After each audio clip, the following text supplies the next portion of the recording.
All right, well, here we are at the May 2016 Transaction Review and Calculator Practice. I'm really excited tonight because we have one of the community members, Ken Bucho, who has been with me pretty much since I started this club, this community, and he's done some really neat things lately and has some really good layperson, just been very valuable to me and to the rest, many other people on the calls and webinars over the years, and really appreciate his time. And I think you're going to be blown away by, like he said, it's not rocket science, but let me tell you, it's going to raise your eyebrows and make you wonder why, what you're going to be when you grow up, or how you're going to manage your own retirement fund. So, but first, what I'd like to do at the beginning here is just do a quick little, and I started doing this before, but I want to get back to it, where we just do just a little bit of calculator practice, just for the point of getting comfortable with the calculator, because I want to keep this piece going. People come, and think that it's really, really hard, and I want to show that it's really not that complicated, and how you actually really do need a financial calculator to figure some of these things out. You can't do it with a regular calculator. So, all right, so here's a little sample that we're going to do before we get to Ken's awesome presentation that he's worked up for us.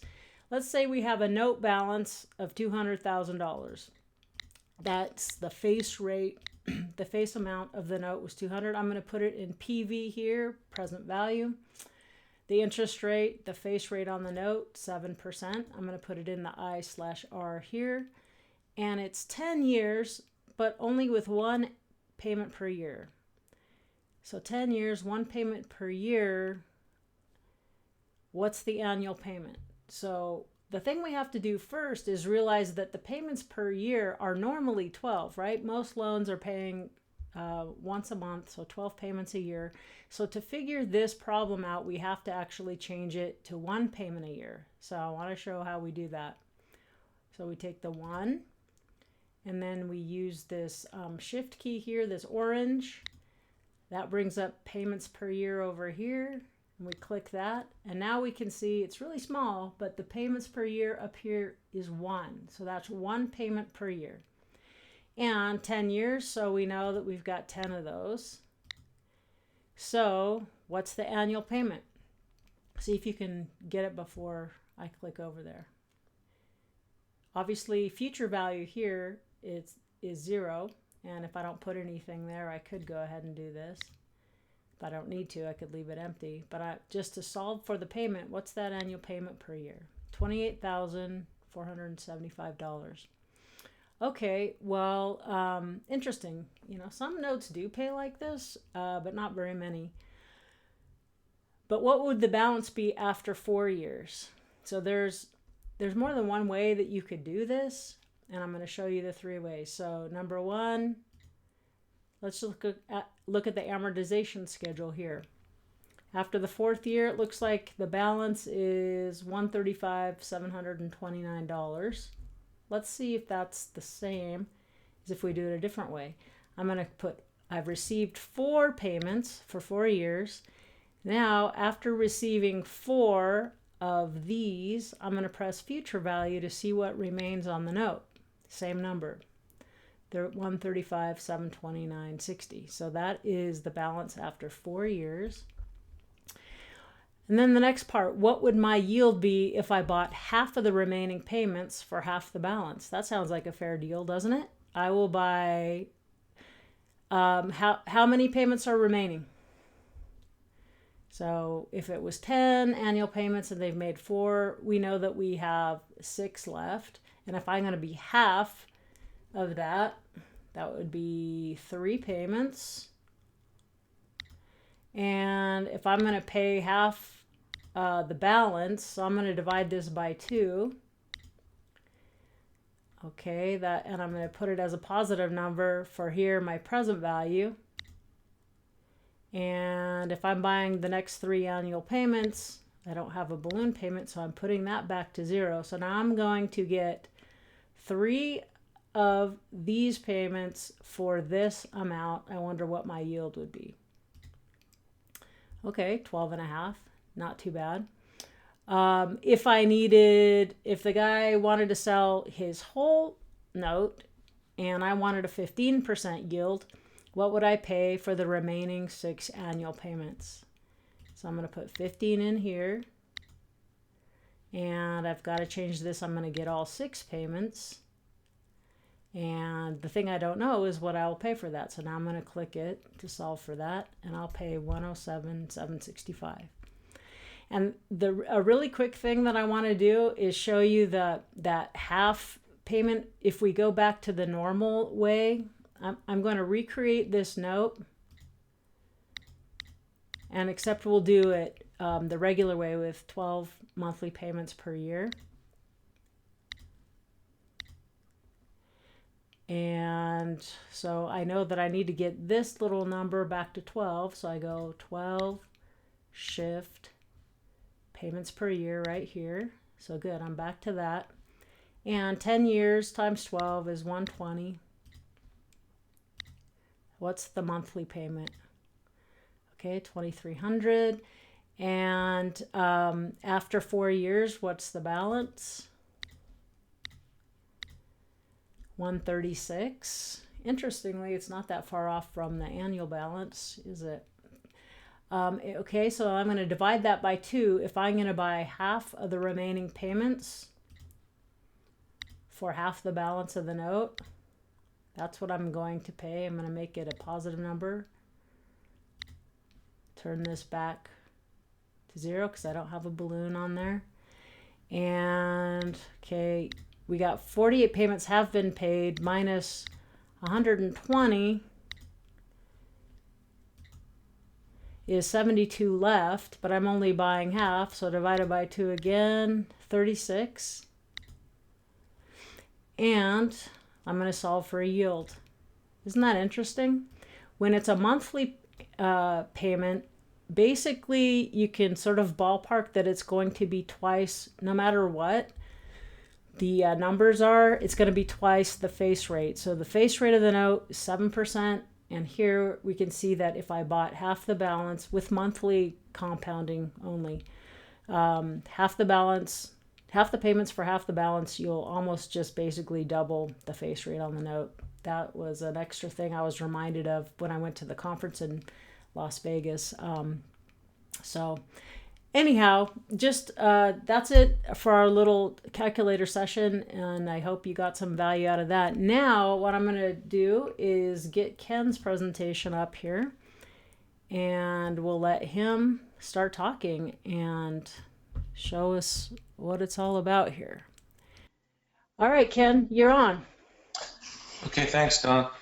One of the most important things in life, Don, is just developing relationships. I mean, forget the math, forget the calculators, forget what you're going to make. The most important thing when you're really dealing with anything, real estate or any other item in life, is how can you make your partner's life better, and how can they make your life better?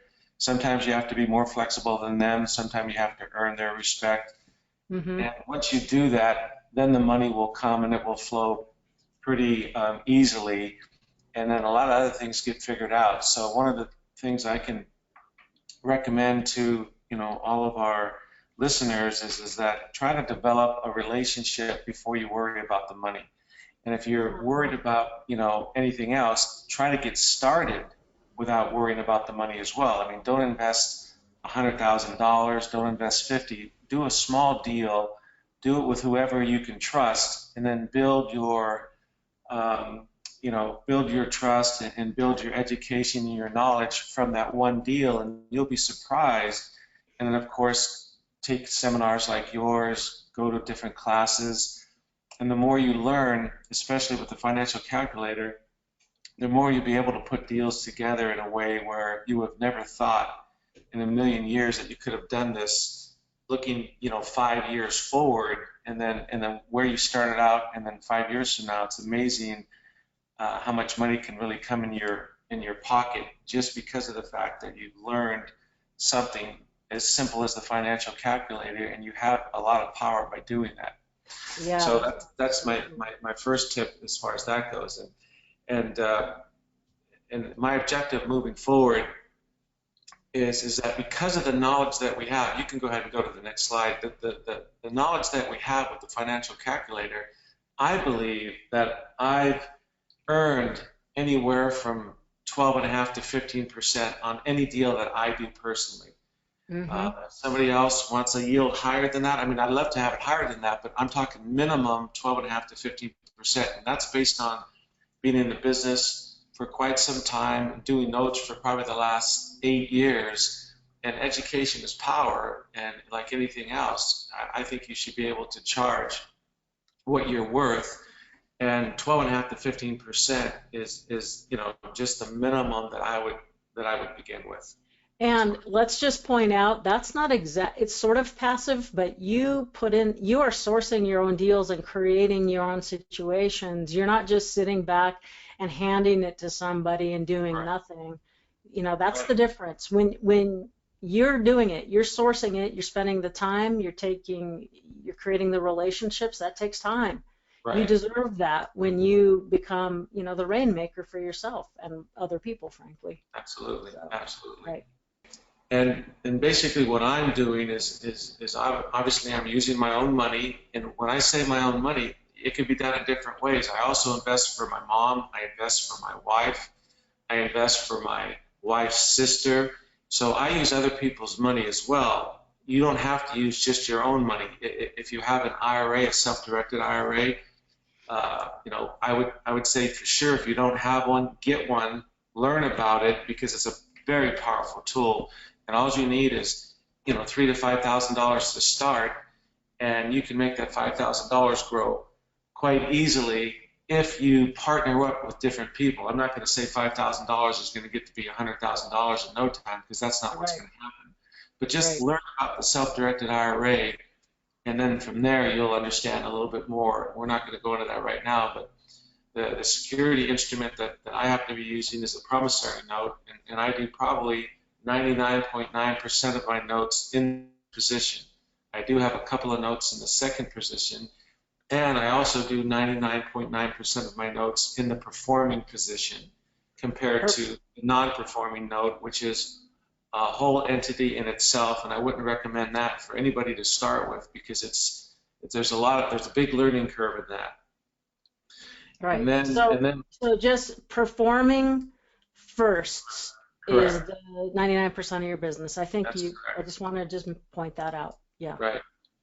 And right now, the presentation that we're doing today, I'm using, I'm the investor, and I'm using another investor who happens to be in North Carolina, and his specialty is finding houses either through wholesale, foreclosures, networking. He buys a house, fixes it up, and then literally flips it. He's also a realtor, so that helps him a little bit on the selling end and possibly finding some properties. But what we've done, and I just met him through networking, and we just did a couple of small deals, and then it grew from there, what we're going to be talking about tonight. And what he does is that he's probably got about anywhere from 5 to 6 properties that he flips every single month. So he's flipping probably, if you do the math, this is call it 5 times 12. He's probably flipping 60 properties a year. Now, I don't do all 60 with him, but I probably do about 25 with him, probably somewhere in that area. It's probably going to be a little bit more as our relationship, develops even more. So this is how it works: is that he obviously finds the properties. Obviously, I don't fly to North Carolina. It would be not possible to do so. But we've developed a relationship where he'll send me the address because of our technology, computers and stuff. I can look at the properties, and I don't have to invest in any property that I don't feel comfortable with. And he doesn't have a problem with that either. And there have been some that I have not invested in. But most of his properties are in a blue-collar neighborhood that any person would have no problem living there, very safe, and pretty much kind of cookie-cutter houses. He goes in, and his standard fix and flip would be, put on a new roof, do the windows, do a little bit of landscaping, go in and remodel the kitchen. He does put in granite in most of his kitchens, and try to save some money on the cabinets. He does put in new cabinets, usually hardwood flooring in the family room and kitchen area, and then carpeting in the bedrooms. And what I do is we've developed an agreement where there's no money out of his pocket. So there's obviously very little risk for him because he's not using his money. I'm using all of my money. And somebody might say, well, that sounds pretty risky, Ken, to use all of your money. But keep in mind, we're talking about a property that is a purchase price of $65,000. So there's about $25,000 of rehab. So what happens is that on that rehab, he's got to put in his own 25,000, up to 25,000. I'm not going to say he's necessarily going to put his own, but when he gets through about 3/4 of that rehab, I will go in and tell the title company who's holding the money, the $25,000, because it's a $90,000 loan total, 65 into the purchase price and 25 into the rehab.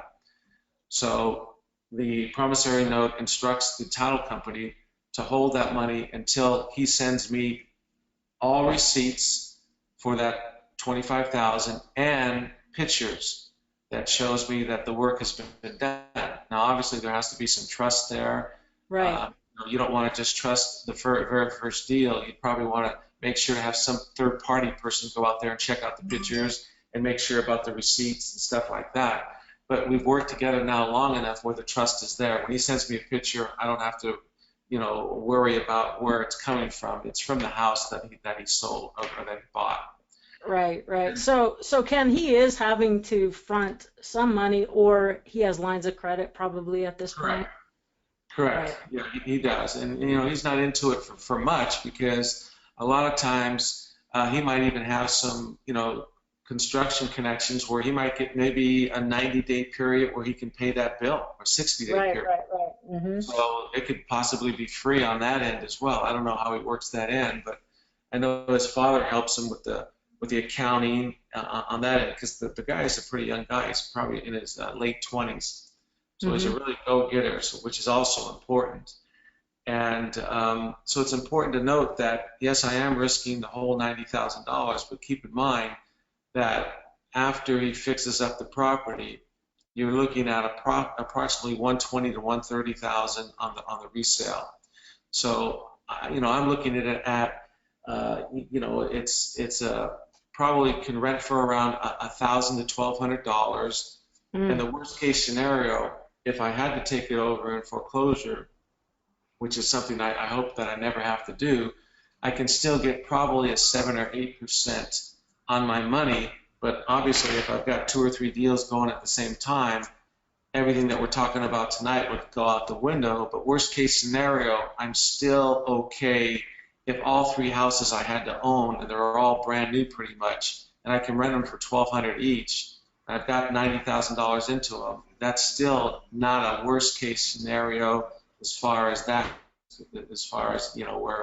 where everything would have to go hell in a basket, where the whole world is. Right.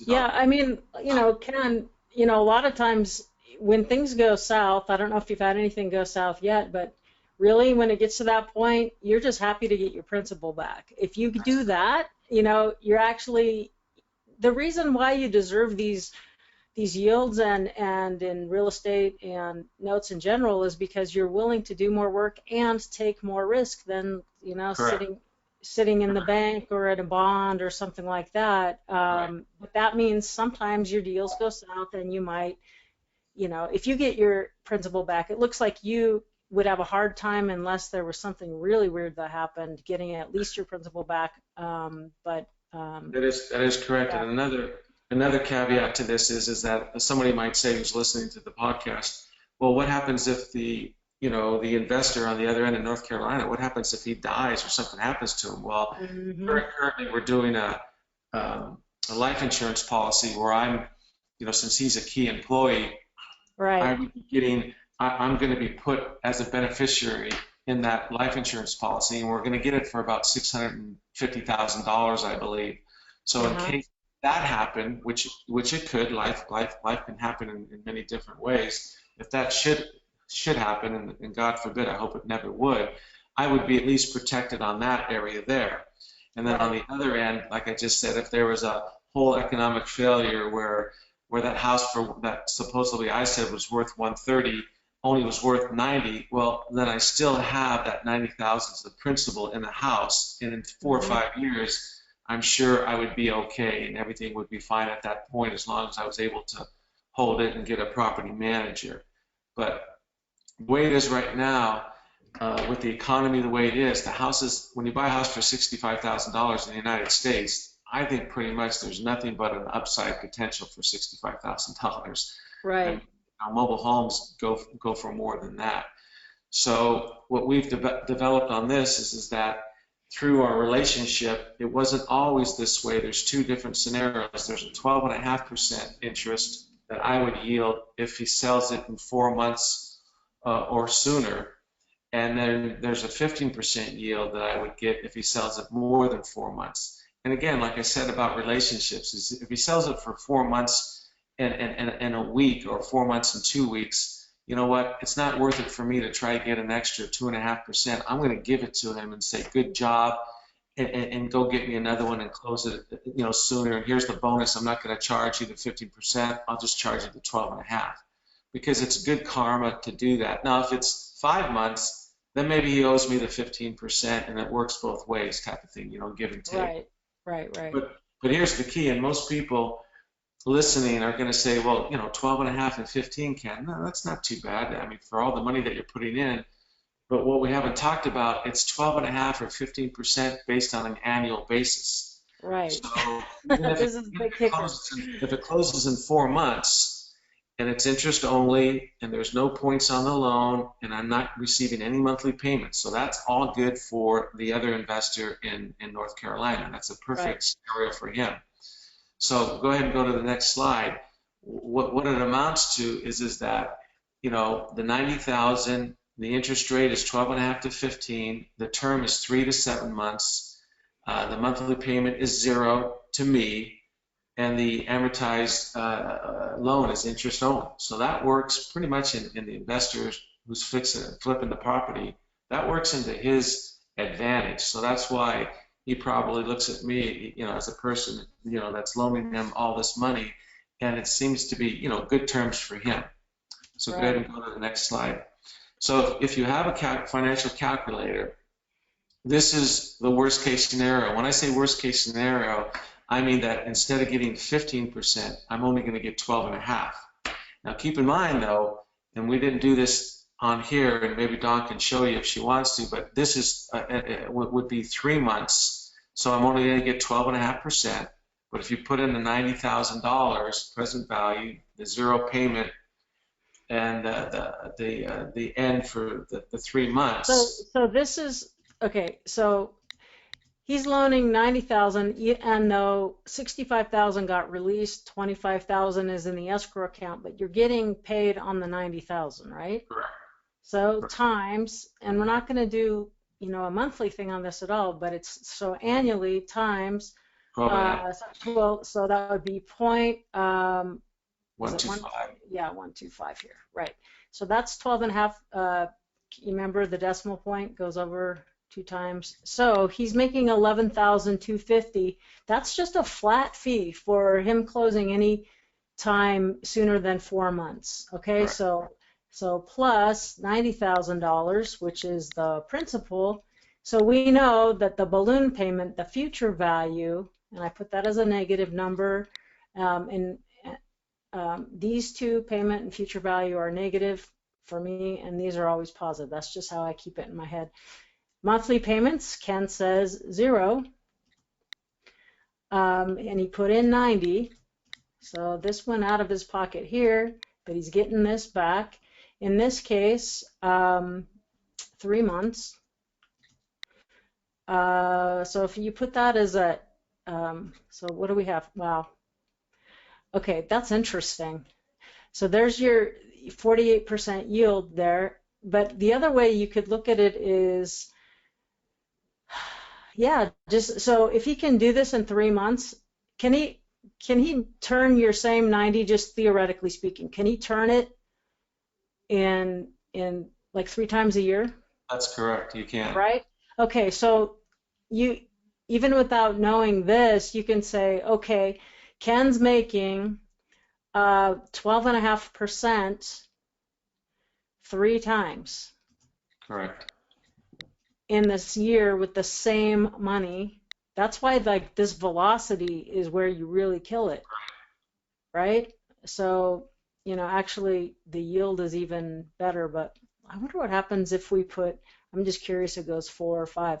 But you can see that even without a calculator, if he's making 12,000, he's 12%, 12.5% on the same 90,000 3 times.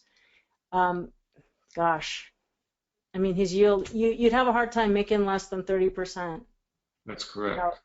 So anything above that, I mean, you can just use it for bragging rights, but it's right.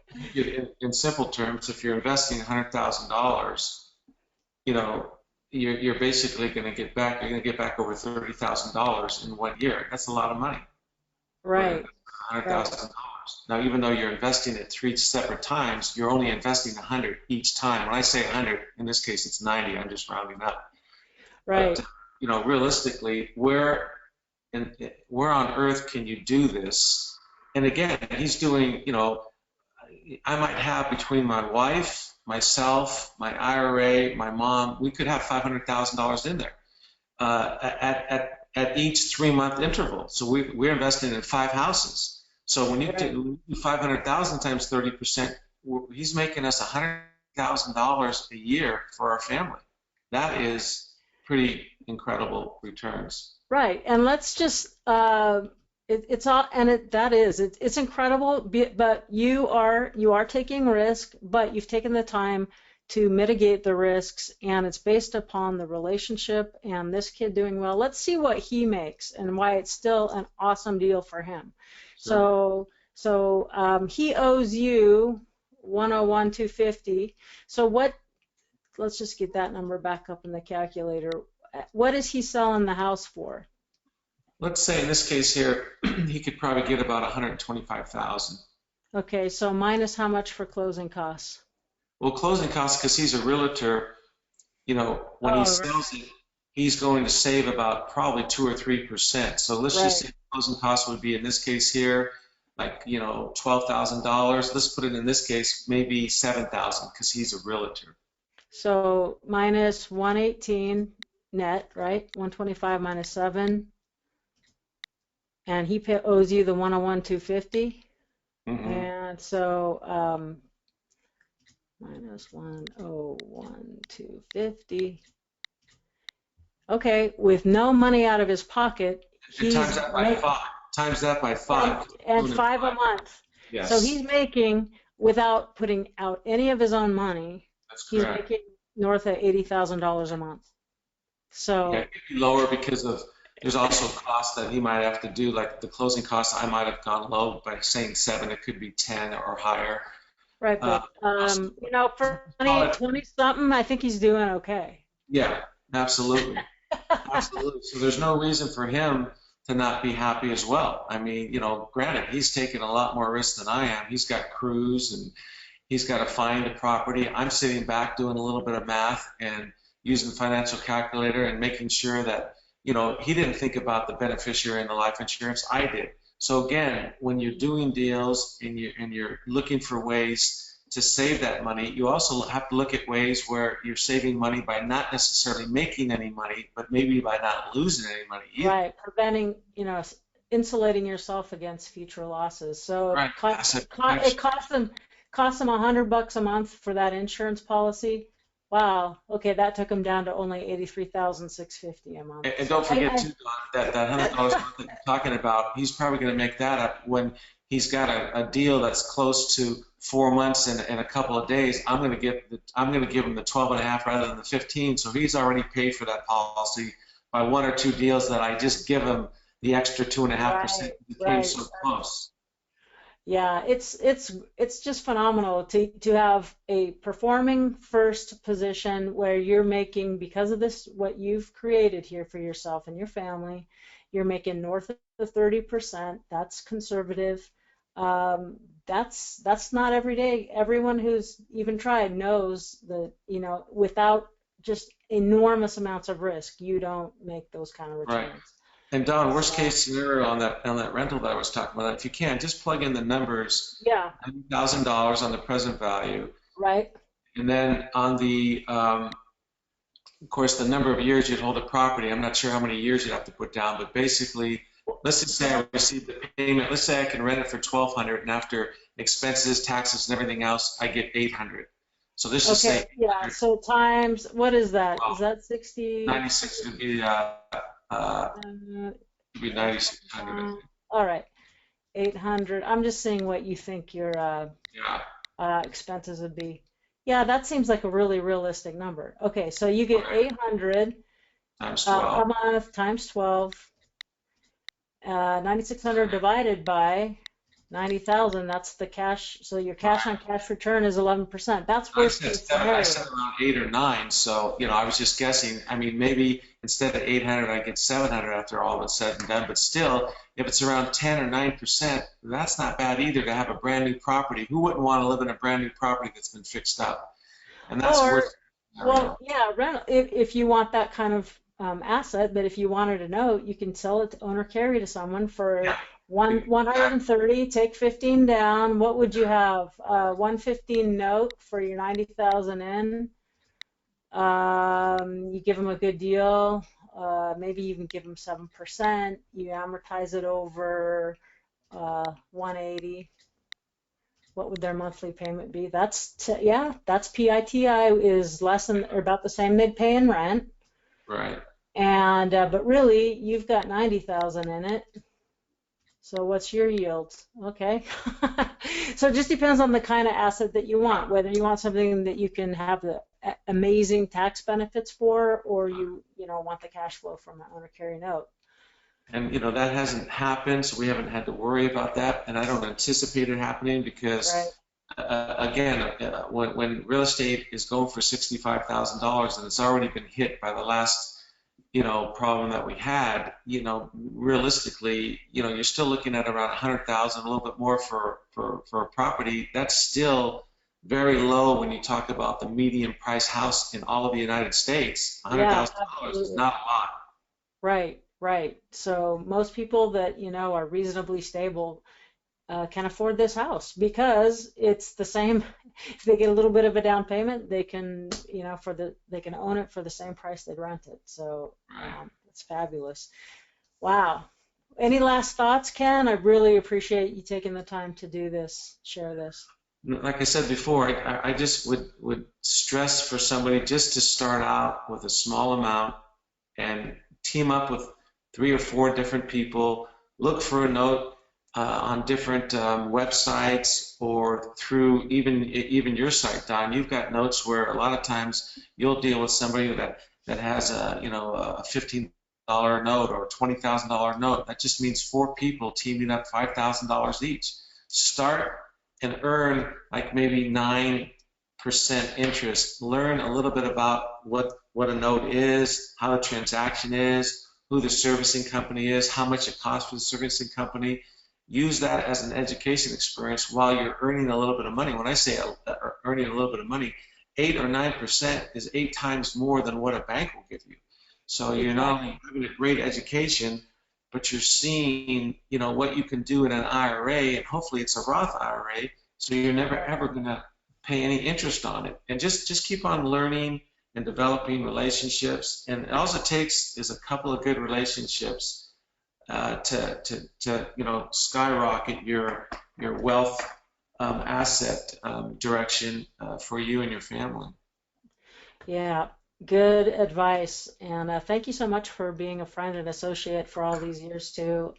It's been a great value to me, and I'm really excited for other people to really get this up close and personal story of yours. So thanks again, Ken and Axel and anyone else who's listening. Appreciate your time. And go out there, create financial solutions, just one mom and pop to another. All right, catch you next Thanks, time, Bill. everyone. All right, bye-bye.